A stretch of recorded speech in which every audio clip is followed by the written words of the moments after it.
La Asamblea Nacional censura al ex procurador general del Estado, Diego García. Presidenta de la Asamblea anunció que convocará sesión plenaria en los próximos días para el tratamiento en primer debate del proyecto de ley de recuperación de capitales. Comisión Ocasional de Jubilados solicitó al CAL una prórroga hasta diciembre de este año para poder cumplir con sus funciones. Comisión Ocasional de la Niñez recibió criterios de representantes de la sociedad civil de cara a las reformas al Código de la Niñez. Los medios legislativos presentan TVL Noticias Emisión Estelar con Belkis Sánchez. Miércoles 16 de enero del 2019. Saludos amigos, sean ustedes bienvenidos a la emisión estelar de TVL Noticias que llega a ustedes a través de la señal de los medios legislativos, Televisión Legislativa del Ecuador, la radio de la Asamblea Nacional y también por internet por tvl.asambleanacional.gov.es, así como también por Facebook Live. Enseguida la información de esta jornada.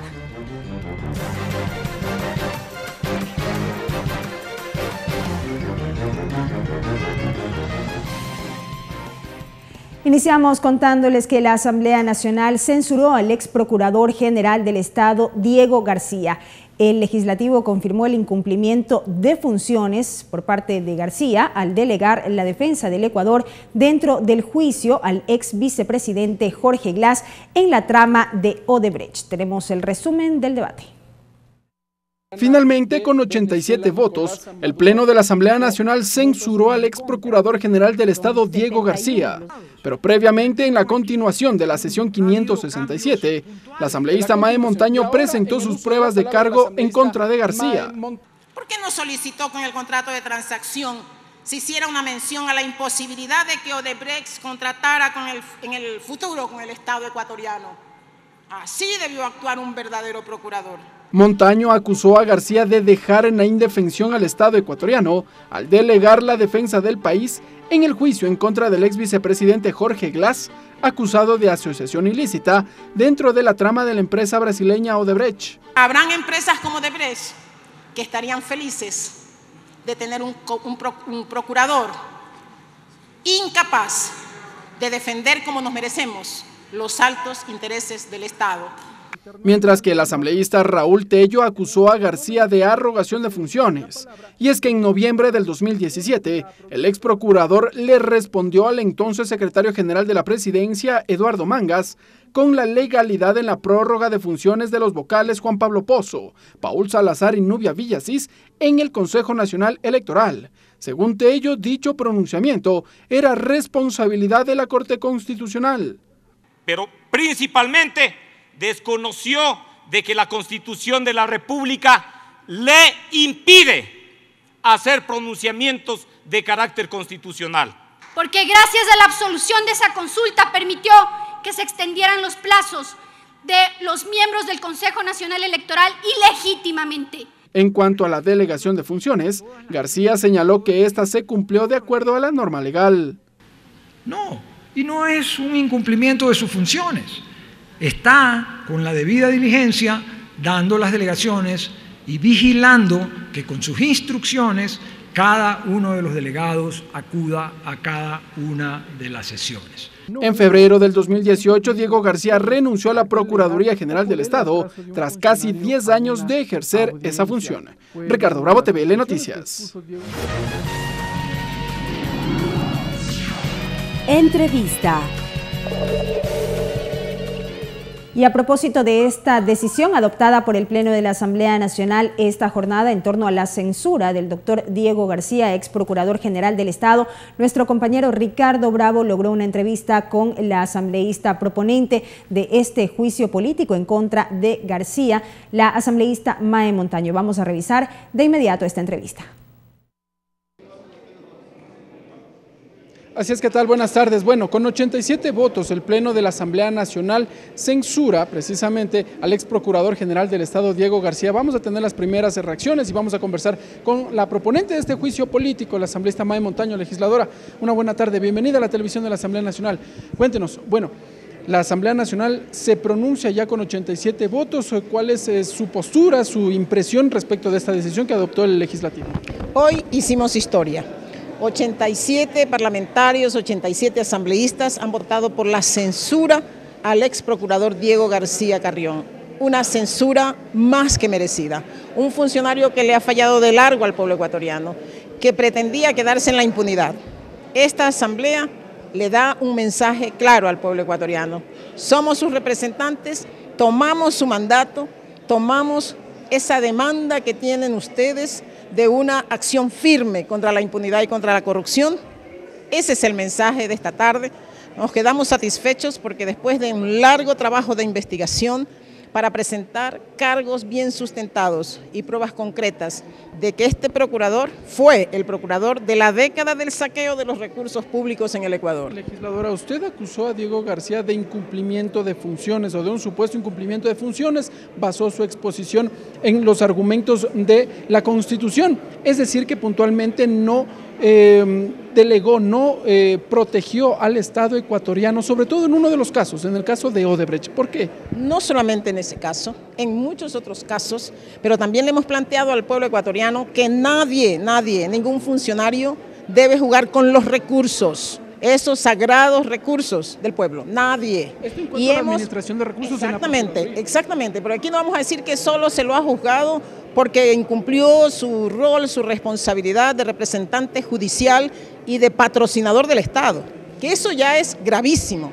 Pero cuando vemos la feria de dólares en contrataciones de bufetes carísimos, la pérdida de los juicios, de los arbitrajes internacionales que le han costado al pueblo ecuatoriano más de 2.000 millones de dólares hasta ahora, porque vendrán otros que han sido muy mal defendidos, pero además este ex procurador fue el que abrió la puerta a la empresa que en este tiempo está considerada como la más corrupta en un entramado internacional y regional, Odebrecht. ¿Por qué le abrió la puerta? Él abrió la puerta porque en el 2010 este procurador, que se escondía bajo su silencio y se lavaba las manos cuando quería, no dio su autorización cuando Hidro Pastaza, en un diferendo con Odebrecht, gravísimo diferendo, que había llevado al gobierno ecuatoriano en el 2008 a expulsar a Odebrecht, acusándolo de haber afectado la seguridad nacional, que tenía juicios, que tenía glosas.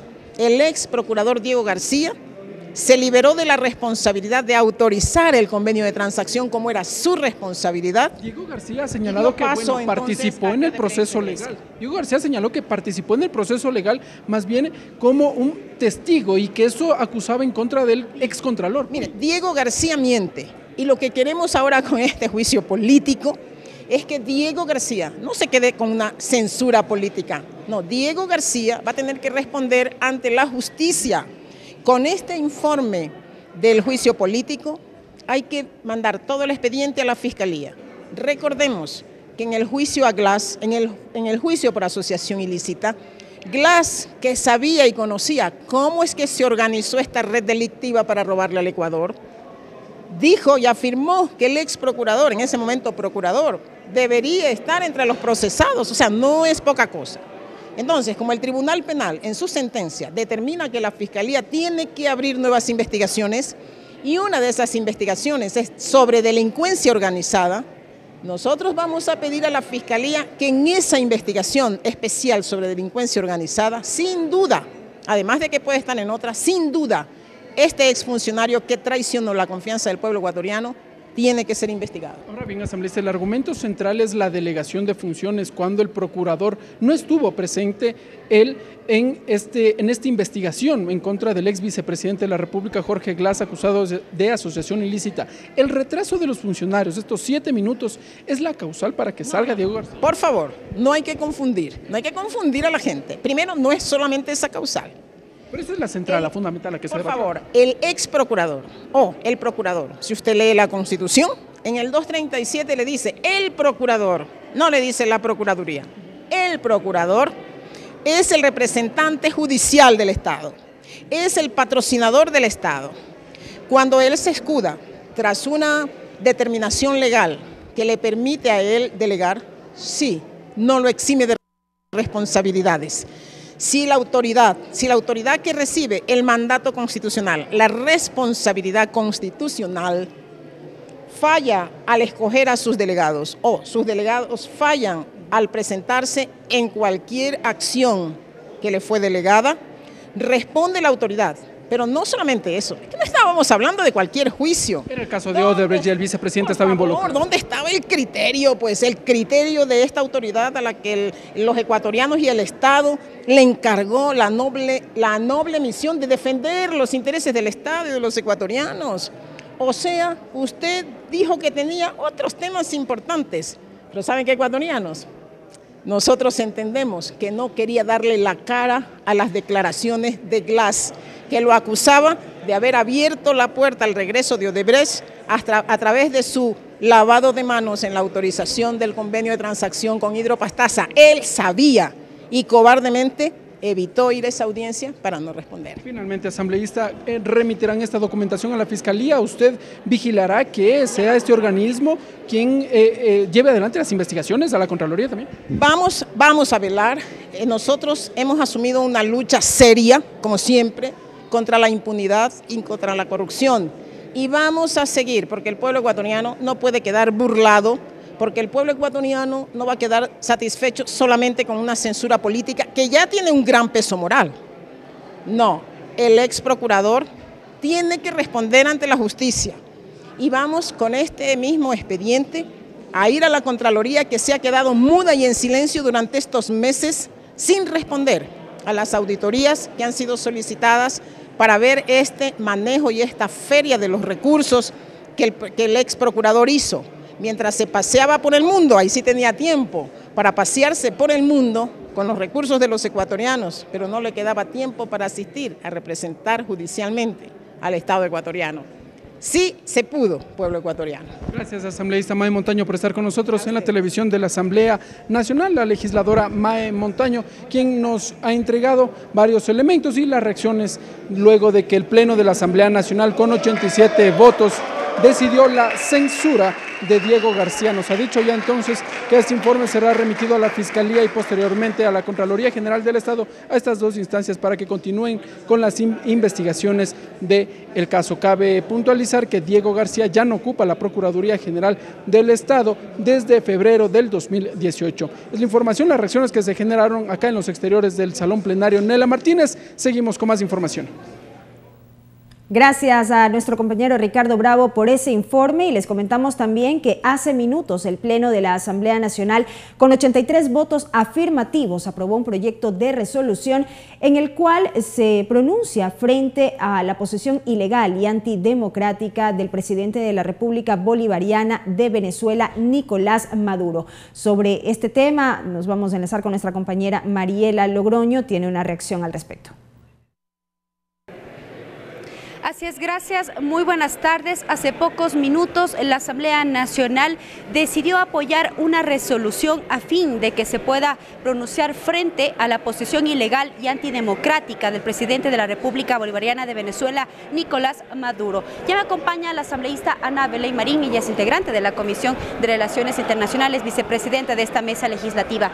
Gracias por acompañarnos, asambleísta. Se decidió, fue la votación unánime, hubo el apoyo de los legisladores. Definitivamente que sí. Yo en principio quisiera reconocer la valentía del presidente de la República en rechazar contundentemente la arbitrariedad que existe en asumir un cargo que legalmente no le corresponde al actual mencionado presidente de Venezuela, Nicolás Maduro. Bajo ese antecedente de tomar esta decisión valiente y necesaria para el país, es que nosotros también como Asamblea Nacional teníamos que pronunciarnos, y ese pronunciamiento va vinculado directamente en primera instancia a no meternos en las funciones de ninguna manera, pero sí a comitar, pero también a exhortar a que a través del diálogo se pueda fortalecer estas relaciones, pero que también se solucione de manera urgente lo que está sucediendo en Venezuela. Hay un flujo migratorio bastante considerable aquí en el país, y este ha sido uno de los temas también analizados, pues la crisis no solo es política, sino también económica de los venezolanos. Definitivamente que sí. La falta de una política económica clara y definida para un verdadero desarrollo de Venezuela, lo que ha provocado es justamente un flujo migratorio que lo que ha ocasionado es un caos en el país, provocando simultáneamente un flujo migratorio excesivo tanto para Colombia como para Ecuador. Esto a nosotros nos ha tomado, por supuesto, como sorpresa, porque el Ecuador no estaba preparado para asumir este gran reto, pero lo estamos haciendo con nuestro canciller al frente. Estamos haciendo un trabajo importante en la frontera norte y esto sin estar preparados en la crisis económica que nos encontramos, se ha prestado pero todo el apoyo. Definitivamente tenemos un plan de contingencia claro hacia dónde queremos ir con el flujo migratorio y esta es nuestra gran responsabilidad como legisladores, hacer un seguimiento porque los hermanos venezolanos se merecen un buen trato aquí en el país. Asambleísta, a la par de esta resolución, ¿qué otras acciones viene realizando la Asamblea Nacional? Por ejemplo, el proyecto de reformas a la Ley de Movilidad Humana que podría contemplar justamente el tema de la regulación y control de los extranjeros a nuestro país. Sí, dentro de las reformas de la Ley Orgánica de Movilidad Humana estamos tratando varios temas, como he mencionado, como no estábamos preparados, es en primera instancia construir estas reformas que vayan vinculadas a tener esta facilidad de apoyar a los hermanos venezolanos y en diversos países, digamos, no solamente Venezuela, este caso en particular es de nuestros hermanos venezolanos, pero tenemos un flujo migratorio también importante de Colombia y esto a nosotros no estar preparados, lo que hacemos son reformas. Estas reformas han sido ya planteadas, un caso muy puntual es el tema de solicitar que el IES sea también un aporte por parte de quienes están en este momento entregando o recibiendo empleo en nuestro país, pero también estamos analizando el tema tributario. El tema tributario no necesariamente cuando estés en estado de dependencia, sino que también de manera particular puedes aportar tus tributos. Esas son dos de las reformas que estamos en este momento revisando y que una vez que contemos con el informe respectivo pondremos a conocimiento del Pleno de la Asamblea. Gracias, asambleísta. Estuvo con nosotros la asambleísta Ana Belén Marín, ella es vicepresidenta de la Comisión de Relaciones Internacionales. Como ella ya lo explicó, la Asamblea Nacional se pronunció frente a la posición de Nicolás Maduro al frente de la presidencia de Venezuela. También se habló de las reformas de la Ley de Movilidad Humana que contemplaría justamente estos aspectos de la regulación y control de los extranjeros que ingresan a nuestro país. Es la información que se generó el día de hoy a doble jornada que trabajó el Pleno de la Asamblea Nacional. Gracias a Mariela Logroño por ese reporte y ahora les contamos que en diálogo con los medios legislativos, la presidenta de la Asamblea Nacional, Elizabeth Cabezas, se refirió al cumplimiento de la agenda legislativa hasta mayo próximo. La titular del Parlamento adelantó el tratamiento de varios proyectos, como las reformas a la Ley de la Función Legislativa, el Código de la Salud, reformas al Código Orgánico Integral Penal, la ley que erradica la violencia en escenarios deportivos, entre otros. La agenda legislativa fue uno de los temas tratados por la presidenta de la Asamblea, Elizabeth Cabezas. Según precisó, el cumplimiento del mismo tuvo varios retrasos debido a temas que concitaron la mirada nacional. El compromiso, dijo, es concluir hasta mayo con un aproximado de 48 leyes aprobadas. No obstante, aclaró que el trabajo en la Asamblea no ha cesado. Realmente lo que nos interesa es apoyar el tema de empleo, mejorar las oportunidades de trabajo para los ecuatorianos y en esa línea estamos priorizando las leyes que les permitan a ellos tener mayores oportunidades laborales, que es lo que realmente la gente este rato requiere. Con respecto a los últimos hechos de corrupción, la titular del Parlamento precisó que en los próximos días se contará con el informe para debate del proyecto de reformas a la Ley de la Función Legislativa tratada en la Comisión de Justicia. En los ámbitos sancionatorios, una mayor definición y mejor definición de qué cae justamente en estas violaciones a los procedimientos éticos y de accionar que deben tener los asambleístas. Pero otra también pasa por un tema institucional de fortalecimiento del tema de la Asamblea. En esa línea, anticipó que la próxima semana se retomará el debate del proyecto de ley de recuperación de capitales de su iniciativa. Es necesario otorgarle al país de mecanismos extrajudiciales para que se detecte a tiempo los recursos mal habidos, dijo. La ley que yo planteé es una ley que facilite estos mecanismos, no es una ley que se contrapone bajo ningún punto de vista ni con los procedimientos legales existentes, sino es una ley que viabiliza el mecanismo más bien extrajudicial para estas entregas y estos desembolsos. De otro lado, ante las dudas generadas por el veto parcial del Ejecutivo al proyecto de reformas a la Ley de Comunicación, la presidenta Cabezas explicó cuál será el procedimiento. Esto tras conocerse que en la propuesta supuestamente se incluye la comunicación como un servicio público, más no un derecho. Que el momento del debate nadie lo planteó para cambiarlo en el artículo y por lo tanto se mantuvo el texto como estuvo previamente redactado. Sin embargo, eso no cierra la posibilidad posibilidad de que cuando ya nos llegue el veto y esté ya vigente la ley, nosotros podamos procesar una reforma puntual sobre ese articulado. Como parte de la agenda legislativa, la presidenta anunció que ministros de Salud, Educación y del Interior acudirán a la Asamblea a fin de conocer cuál ha sido el seguimiento de estas carteras de Estado en torno al fenómeno socioeconómico de las drogas, a propósito de la tragedia ocurrida el viernes 11 de enero en Guayaquil, que cobró la vida de 18 jóvenes en una clínica de tratamiento de adicciones. Mariela Logroño, TVL Noticias. Y en otro tema les contamos que la comisión multipartidista que investigará la denuncia presentada por el asambleísta Ronnie Aleaga en contra de la legisladora por Creo Ana Galarza se reunirá este jueves 17 de enero a las 9:30 para elegir a su presidente y definir el cronograma de trabajo. La mesa está integrada por los legisladores Lourdes Cuesta del Movimiento Creo, Amapola Naranjo de la Revolución Ciudadana y Raúl Tello del Movimiento Unidos por Pastaza. Desde la conformación de la mesa legislativa este 15 de enero, este organismo tiene 10 días para presentar un informe que será conocido en el Pleno de la Asamblea Nacional.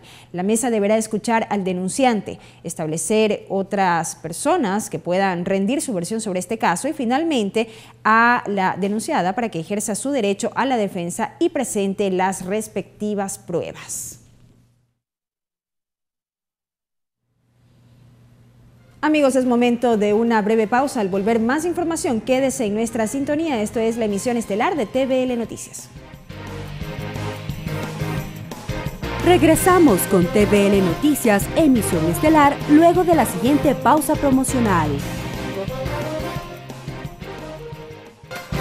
Continuamos con TVL Noticias, emisión estelar. Seguimos con más noticias, amigos. Gracias por acompañarnos. La compensación económica para las personas que entreguen información sobre actos ilícitos fue uno de los aspectos analizados durante el primer debate del proyecto de ley anticorrupción y de protección al denunciante.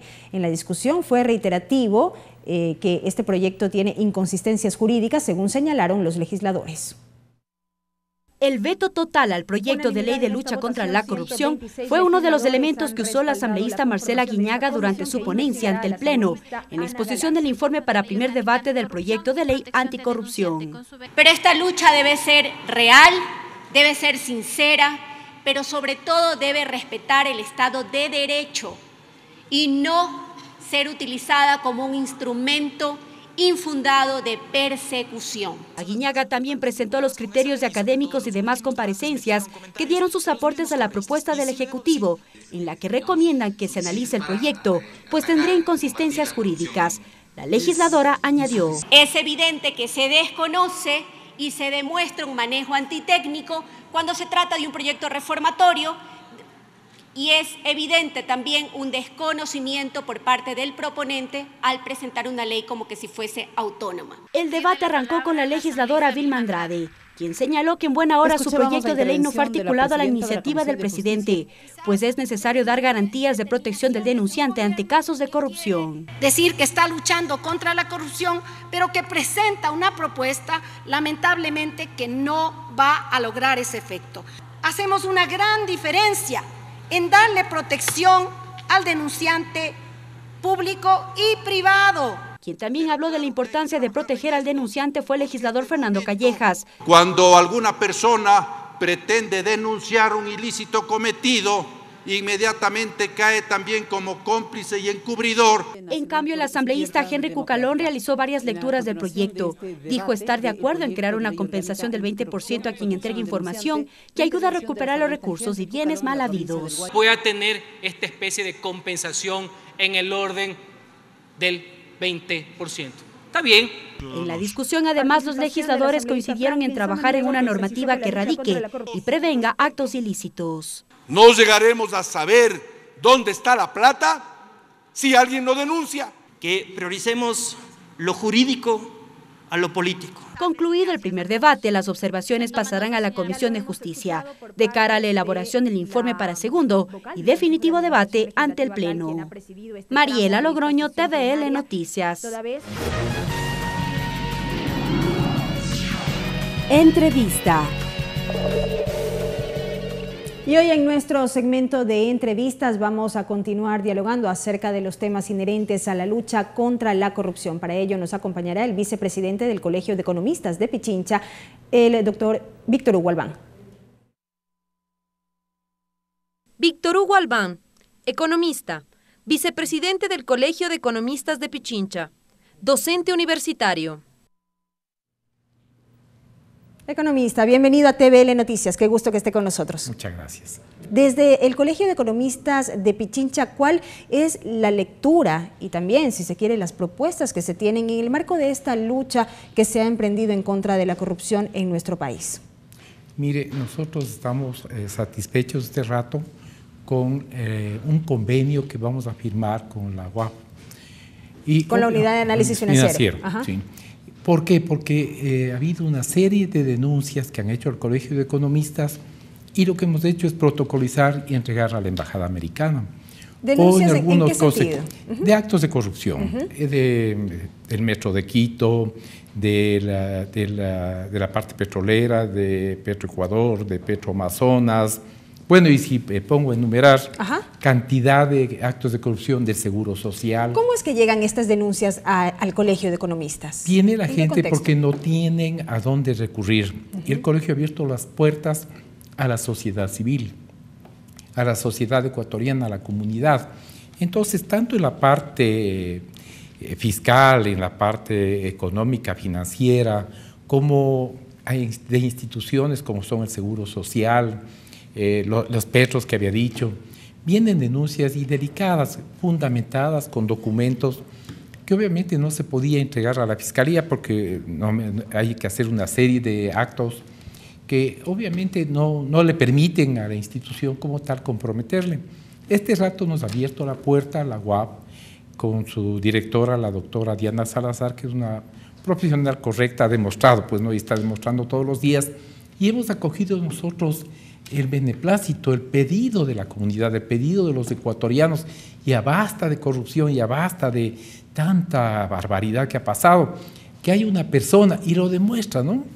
Ha demostrado cuándo, qué autoridad ecuatoriana ha recuperado $1. Ella, con una sola gestión, recupera 13 millones. Hay gente que no le gusta y determinadas autoridades. ¿Qué ha cuestionado también la forma como ha surgido este tema? Pero lo que pasa es que ¿no es cuestionable? No, nosotros creemos que no, porque alguien tiene que hacerlo. Yo pregunto, ¿la Fiscalía ha recuperado un centavo? La Contraloría, a pesar de los esfuerzos, pudiendo haberlo hecho, no ha tenido armas. ¿Por qué? Porque la Fiscalía se le ha interpuesto. Entonces tenemos un buen contralor, lamentablemente él detecta tanta irregularidad, porque al decir del señor contralor que ha hecho una gestión brillante, pues obviamente lo hemos visto, hay más de 20,000 denuncias entregadas a la Fiscalía de actos de corrupción. Me pregunto si la Contraloría, como lo hacía antes hubiera hecho la gestión no solo de control, sino de recuperación, de prometo que hubiera recuperado algunos miles de millones de dólares. Pero ahí debería de existir una coordinación. Lo que pasa es que la ley le dice no. Es lo que, por eso le cuestiono un tanto a la señora directora de la UAP, la doctora Pero más que la directora, dice, no debía ella firmar, no conocía. Pero alguien tiene que hacerlo. Pero más allá porque si le entrega el señor que entrega la plata, entrega el dinero, se va a reír nomás. Si así dice, vean, dependiendo del asunto de caja, y yo voy, de mis recursos, y ya ágilmente entregó al SRI el documento. El Servicio de Rentas Internas tiene jurisdicción coactiva, inmediatamente va a ejecutar, y el Estado, por primera vez en la historia, en este sentido, va a recuperar 13 millones de dólares. Pero es que ahí el cuestionamiento economista no va tanto en el sentido del accionar de la unidad de análisis financiero en la persona de quien dirige, que es en este caso la doctora Diana Salazar, sino más bien por la forma como surgió todo esto. Realmente se trata de un acto de buena voluntad, en este caso de esta parte que va a hacer la entrega de estos recursos. Allí es donde entra la duda. No, hay que entenderle bien. La doctora detectó. O sea, no es que el señor de apellido Tomislav Topping, no es que él de buena voluntad y por congracia, no. Ella detectó los movimientos irregulares y obviamente Si esperamos a que la fiscal o el fiscal recupere eso, no lo va a hacer jamás. ¿Por qué no recupera los 35.000 millones anteriores que se han entregado documentadamente a la Fiscalía? Decir que no hay recursos, que no hay, tiene autogestión. Y eso sabemos nosotros. A todo el mundo puede engañar menos a nosotros, que sabemos, ¿no es cierto?, cómo se elabora un presupuesto, qué es lo que se tiene que hacer. Lógicamente, eso es importante que conozca la comunidad del país, que todo el país, todos los ecuatorianos hemos respaldado la gestión de la directora de la UAP. ¿Por qué? Porque es la primera vez que se dice, aquí están los resultados. Que a alguien no le gustó porque dice que ella siga su proceso, pues no, y que le siga el juicio penal a este señor y que le haga devolver no solo los 13 billones, sino los miles de millones que tienen atrás de todo esto. Porque, reitero, pues, y disculpen quienes me están mirando, a todo el mundo puede engañar menos a nosotros. Nosotros manejamos la parte contable, la parte presupuestaria, todo lo que es la parte de las empresas del país.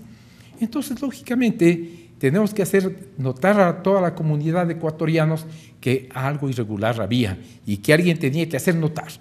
Ahora que a mucha gente no le ha gustado, qué pena, pero la doctora ha hecho una gestión calificada, no por el Colegio de Economistas, no peor por quien les está dirigiendo la palabra, sino por la comunidad ecuatoriana. Hemos recibido miles de llamadas nosotros a título personal al Colegio de Economistas indicando que por favor respaldemos la gestión de esta funcionaria que, al decir es una excepción en el Ecuador, que sea honesta, desinteresada y valiente.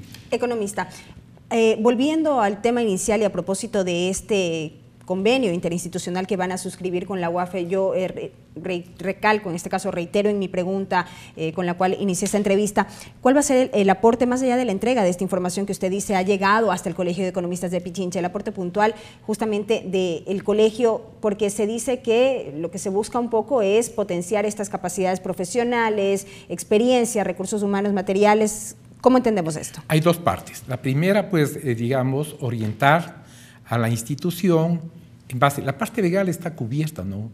No vamos a ponernos nosotros ni siquiera a revisar ni nada, pues la doctora tiene ella es una gran profesional y tiene un equipo muy bien formado en la parte de derecho. Pero en la parte económica nosotros manejamos balances, manejamos presupuestos, manejamos el seguimiento del dinero, la ingeniería lamentablemente tengo que decir, de los perjuicios que han ocasionado. Esa es la primera parte y la más importante, la parte técnica, económica, financiera y contable. Y la segunda es capacitación. Vamos a capacitar, el proceso es unirnos las dos instituciones y capacitar a todos los ecuatorianos, ya sea de manera online, a distancia o directamente. Nosotros tenemos aulas de capacitación y indicar que este rato es muy difícil engañar a las autoridades, tanto de control como a las autoridades judiciales, o peor a estas instituciones como la UAP. ¿Por qué? Porque ahora tenemos información cruzada. Mire, el SRI tiene información del sistema bancario, del IES, de todo el sistema económico. Entonces, lo que tengo yo en el sistema financiero bancario, sabe el IES, sabe el SRI, sabe el Ministerio de Finanzas, sabe la Contraloría. Entonces, yo no puedo aparecer de la noche a la mañana de nuevo rico en el Ecuador, con millones de dólares. ¿De dónde? No, entonces, lógicamente, nosotros queremos legalizar, digamos, el sistema de control y el sistema de recuperación del dinero. Porque todo el mundo se llena la boca, la Comisión Anticorrupción, bueno, todas las instituciones. Es bandera de lucha. Es bandera de lucha, ¿no? Pero ¿quién ha recuperado un centavo? ¿Cómo lo van a hacer? Nosotros, a través de instituciones internacionales, a través del Banco Mundial, del mismo Fondo Monetario Internacional, estamos tratando de ver la ingeniería de recuperación. Porque sabemos que están en Panamá, están en Miami, están en distintas partes de Europa, en Suiza, en Italia, en España. La discusión está en cómo recuperar. Cómo decir, sabemos de un determinado funcionario que era director general del IES, presidente ejecutivo del IES, que se llevó $2.000 millones, está prófugo ahora. Y obviamente nosotros sabemos dónde tiene el dinero, pero obviamente cómo extraditamos ese dinero. Esa es la parte que tenemos nosotros, el cómo. No voy a decir este rato porque van a ponerse a buen recaudo, ¿no?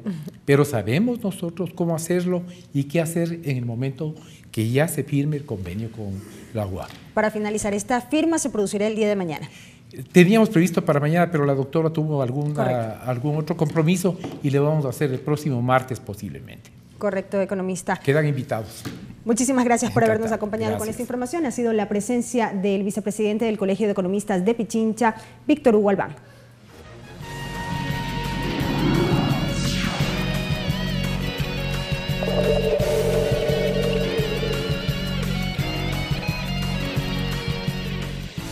Continuamos con más noticias, amigos. Con 5 votos a favor, la Comisión Ocasional de Jubilados aprobó su cronograma de trabajo y tramitó la propuesta para solicitar una prórroga hasta diciembre de este año con la finalidad de cumplir con las actividades inherentes a los jubilados. Esto fue remitido al Consejo de Administración Legislativa CAL. La prórroga solicitada al CAL surge porque la Comisión Ocasional de Jubilados considera que conocer sobre los acuerdos que se generaron con las autoridades, talento humano y asesores jurídicos a favor de los jubilados tomarán más tiempo del previsto. Así lo explicó Homero Castanier, presidente de esta comisión. Les daremos firmar a ustedes la solicitud que haremos al CAL y a la presencia de las asambleas para que este cronograma nos permita hasta diciembre de este año cumplirse. Además de trabajar por hacer cumplir los derechos de los jubilados, la comisión fiscalizará la deuda que tiene el Estado con el Fondo de Salud del Instituto Ecuatoriano de Seguridad Social. Darle también cumplimiento, vigilancia y seguimiento a qué va a hacer el gobierno respecto a esa deuda descomunal de $3.000 millones al Fondo de Salud, al Estado del Fondo de Salud, que atañe directamente la atención de nuestros jubilados. La mañana de este miércoles, la mesa ocasional recibió a representantes de la Federación de Jubilados Eléctricos. El presidente de esta federación, Washington Silva, quien además ejerció el cargo de asambleísta por un día, dijo que desde 2009 los jubilados de este sector no tienen respuesta a su solicitud y que se debe actuar de inmediato, pues hasta el momento 200 extrabajadores han fallecido sin este derecho. Se ha tratado de judicializar. Se ha judicializado varios procesos en varias provincias. Han fallecido más de 200 compañeros jubilados y no se les ha podido dar ese derecho a gozar de su jubilación. Es por eso que estamos aquí. La Comisión Ocasional se comprometió a gestionar ante las autoridades del Ministerio de Trabajo y de Finanzas un cronograma de pago para los servidores públicos que se acogieron a la jubilación y no han sido reconocidos. Y también coordinar una reunión de trabajo con el presidente de la República para que manifieste su compromiso y las fechas de pago. Tatiana Sonnenholzner, TVL Noticias.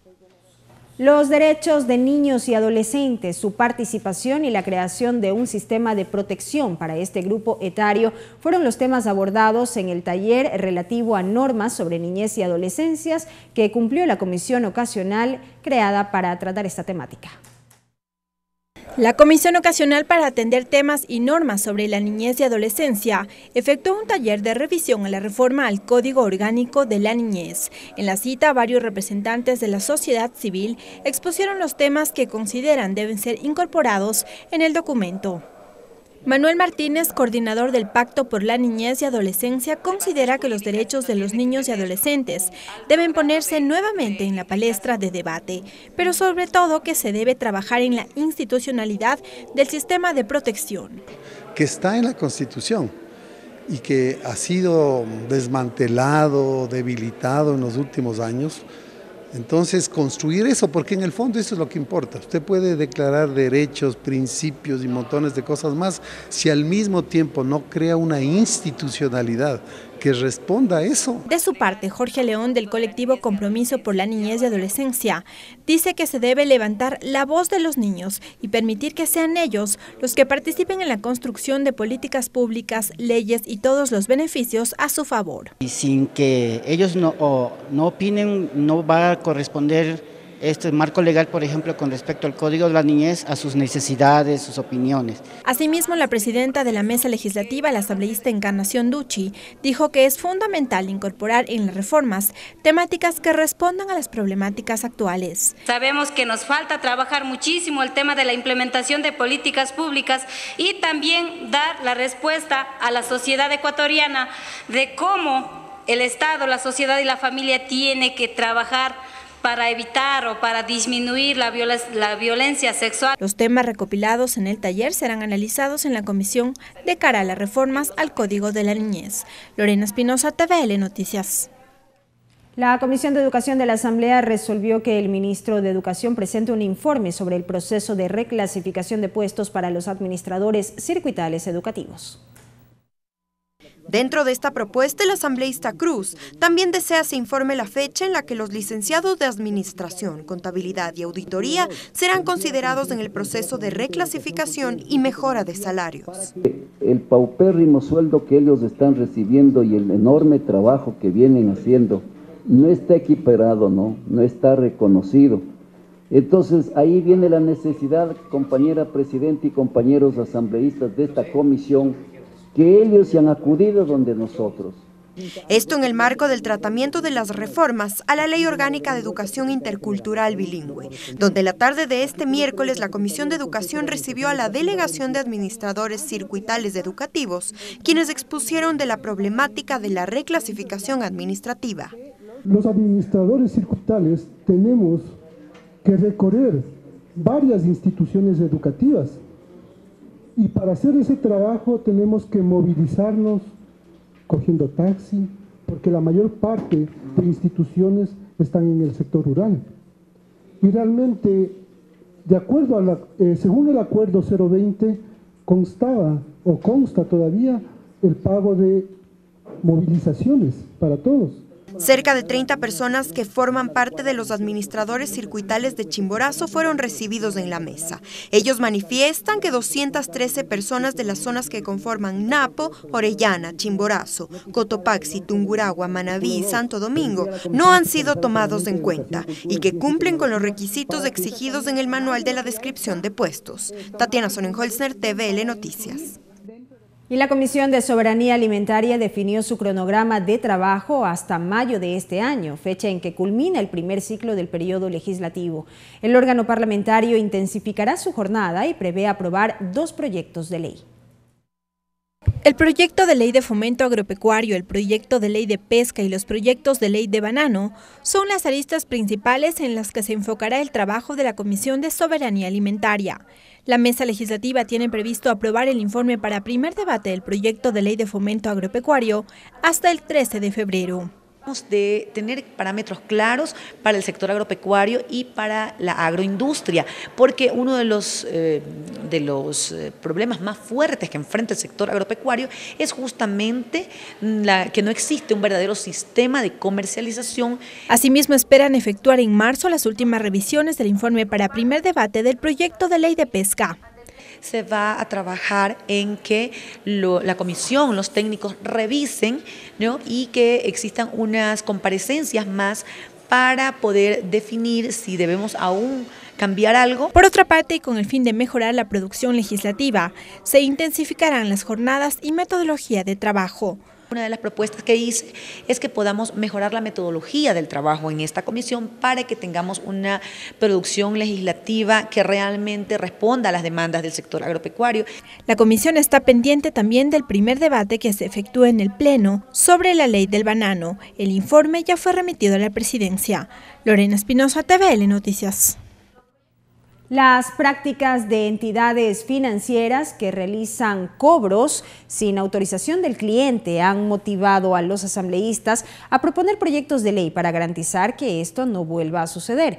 Una de las propuestas es la del asambleísta Cristóbal Lloret, quien expuso ante la Comisión del Régimen Económico que es necesario fortalecer las competencias de las entidades de control financiero.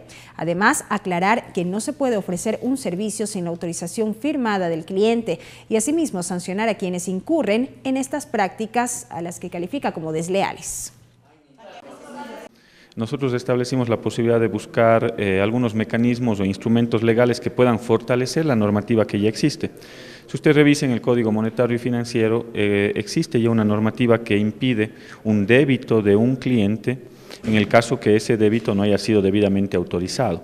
Lo que estamos es regulando y fortaleciendo la normativa para que muchos de los reglamentos y resoluciones, ya sea de la Junta de Política Monetaria y Financiera, ya sea regulaciones de la Superintendencia de Bancos que estaban a nivel normativo inferior, no a nivel de ley, puedan estar ya a nivel de una ley, independientemente del gobierno de turno, independientemente de la autoridad de control, ya quedarían establecidos en un cuerpo normativo. Segundo, lo que busca es darles mayores capacidades a las entidades de control, en este caso a la Superintendencia de Bancos, y también hemos establecido el realce de una figura que ya existía dentro de la normativa. Que se detenga el tratamiento del proyecto de reformas a la ley del régimen especial para Galápagos fue el pedido del Frente Cívico de Galápagos a la presidenta de la Asamblea Nacional, Elizabeth Cabezas. Entre sus argumentos figura la falta de participación de los habitantes de la región insular en el tratamiento de esta iniciativa, que es analizada al interior de la Comisión de Biodiversidad. Con propuestas en mano llegaron a la Asamblea Nacional representantes del Frente Cívico de Galápagos, a fin de exponerle a la titular de la legislatura, Elizabeth Cabezas, su malestar ante el tratamiento del proyecto de reformas a la ley del régimen especial de Galápagos, que actualmente reposa en la Comisión de Biodiversidad. Óscar Aguirre, habitante, expuso el comunicado con los planteamientos. Porque está alejada de la realidad insular, no garantiza la conservación y el debido manejo del capital natural, y no sirve para mantener de manera sustentable la actividad humana del pueblo de Galápagos. La propuesta, aún en trámite según Ricardo Arenas, también del Frente Cívico, no fue construida con aportes de los habitantes de Galápagos, desconociendo así las verdaderas necesidades que al momento enfrentan en las islas. Nacida desde el interior de Galápagos a través de un proceso participativo con sustento técnico, ambiental y obviamente los aspectos socioeconómicos que corresponden. Tras escuchar sus pedidos, la presidenta de la Asamblea, Elizabeth Cabezas, se comprometió a dialogar con la comisión para que se tomen el tiempo necesario para analizar las reformas.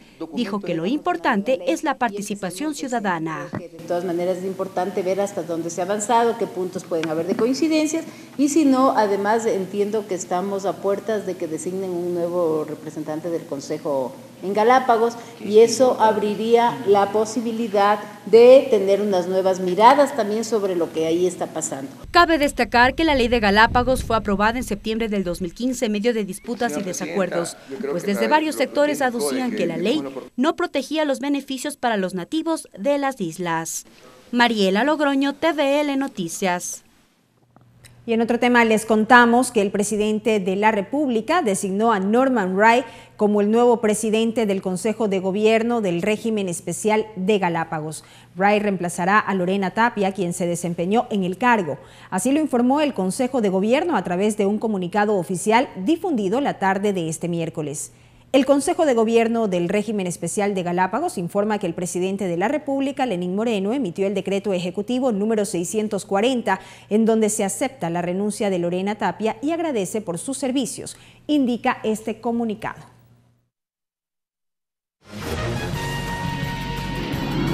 Agenda de actividades. Rápidamente la revisión de agenda de actividades de la Asamblea Nacional. Para este jueves 17 de enero de 2019 a las 8 de la mañana, la Comisión Ocasional para atender temas y normas sobre niñez y adolescencia recibe a Marcela Aguiñaga, presidenta de la Comisión de Justicia y Estructura del Estado, a William Garzón, presidente de la Comisión del Derecho a la Salud, Silvia Salgado, presidenta de la Comisión de Educación, y a los padres de familia del caso del Colegio CEBI. Será en el Salón 2, primer piso, Palacio Legislativo. 8:45 la Comisión Ocasional para atender los casos de personas desaparecidas recibe a Ruth Palacios, fiscal general del Estado encargada, sobre el proyecto de ley orgánica de actuación integral en casos de personas desaparecidas, a fin de que exponga y defienda esta iniciativa. Será en el 6º piso, en la sede de la Comisión de Participación Ciudadana. A las 9 de la mañana, Comisión de Relaciones Internacionales recibe a Diego Acosta, profesor de la Universidad de Bristol, sobre el tratamiento de los proyectos de ley orgánica reformatoria a la Ley Orgánica de Movilidad Humana. Será en el 7º piso. 9:30, sesión de la Comisión de Relaciones Internacionales para el tratamiento del proyecto de Código Orgánico de Seguridad del Estado presentado por el presidente de la República, Lenín Moreno, para lo cual se contará con la exposición del equipo asesor de la Comisión sobre el análisis comparativo entre la Ley de Seguridad del Estado vigente, el proyecto de Código Orgánico de Seguridad del Estado y el proyecto de Ley de Seguridad Integral del Estado, cuyo informe para segundo debate ha sido aprobado por la Comisión Ocasional de Seguridad Fronteriza. Será en el 7º piso. 9:30, comisión ocasional que se encargará de investigar la denuncia presentada por el legislador Ronnie Aliaga en contra de la asambleísta Ana Galarza. Sesionará para definir el cronograma y plan de trabajo y así también la designación del presidente o presidenta de esta mesa ocasional. Será en el Salón de Expresidentes, en el 2º piso del Palacio Legislativo. Estas, entre otras, las actividades previstas para este jueves. Gracias por habernos acompañado. Una buena noche.